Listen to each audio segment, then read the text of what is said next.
৩৯ বসন্ত পেরিয়ে পা দিয়েছেন ৪০-এ। দীর্ঘ প্রায় ২১ বছরের ক্যারিয়ার। সাদা পোশাকে দেশের ক্রিকেটে এখনও জ্বলজ্বলে মুশফিকুর রহিমের নাম। বিদায় নিয়েছেন তামিম, মাশরাফি, রিয়াদ আর মাঠের বাইরে সাকিব। তবে পঞ্চপাণ্ডব অধ্যায়ের শেষ প্রদীপ হয়ে এখনও ২২ গজ আগলে রেখেছেন মুশফিক। দলের প্রয়োজনে আজও সেই চিরচেনা নির্ভরতা, মিস্টার ডিপেন্ডেবল।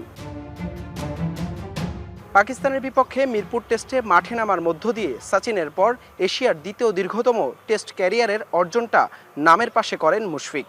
এবার জন্মদিনটাও মুশফিক রাঙালেন দীর্ঘদিনের সতীর্থ তামিম ইকবালের রেকর্ড ভেঙে। বাংলাদেশের হয়ে টেস্টে ৪১ বার ৫০ রানের ইনিংস খেলেন তামিম। পাকিস্তানের বিপক্ষে মিরপুর টেস্টে প্রথম ইনিংসে ৭১ রানের মধ্য দিয়ে সেই রেকর্ড ভেঙেছেন মিস্টার ডিপেন্ডেবল। ২ দশকের দীর্ঘ ক্যারিয়ারে টেস্ট খেলেছেন মোটে ১০১টি, সেটিও বাংলাদেশের হয়ে সর্বোচ্চ। লাল বলে দেশের সবচেয়ে সেরা ক্রিকেটারের জন্মদিনে কি বলছেন ভক্তরা? পরিশ্রমী প্লেয়ার এবং ডিসিপ্লিন প্লেয়ার। তিনি এই ৩৯ বছর বয়সে যেভাবে খেলতেছেন, এটা অনেকের আমাদের কাছে অনুপ্রেরণার বিষয়। মুশফিকুর রহিমকে আমি আসলে অনেক ভালোবাসি। উনি আমার আইডল প্লেয়ার একজন, আর ওনাকে আমি অনেক ছোট থেকে দেখছি। আর ওনার জন্মদিনে আমি ওনাকে অসংখ্য ধন্যবাদ দিতে চাই। সবশেষ ৯ ইনিংসে ২ সেঞ্চুরি আর ২ ফিফটিতে প্রায় ৫৫০ রান আছে মুশফিকের ঝুলিতে। নামের পাশে ৭০ গড় প্রমাণ করে বয়স নয়, ফিটনেস আর পরিশ্রমেই এখনও সেরাটা দিচ্ছেন দেশের সবচেয়ে অভিজ্ঞ তারকা। জন্মদিনের সতীর্থদের ভালোবাসা আর শুভেচ্ছাতে সিক্ত হয়েছেন মিস্টার ডিপেন্ডেবল।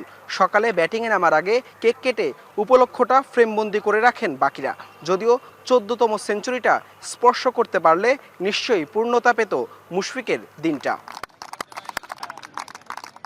মিরপুরের সবশেষ ম্যাচে নিজের ১০০তম টেস্টে সেঞ্চুরির কীর্তি গড়েছিলেন মুশফিকুর রহিম। পাকিস্তানের বিপক্ষে এই সেঞ্চুরিটা করতে পারলে হয়তো তার জন্মদিনটা আরও বেশি রাঙাতে পারতেন।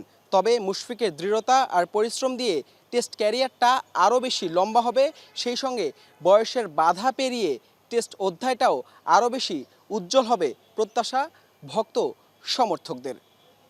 হাসান আল মারুফ, যমুনা স্পোর্টস, মিরপুর শেরেবাংলা জাতীয় ক্রিকেট স্টেডিয়াম, ঢাকা।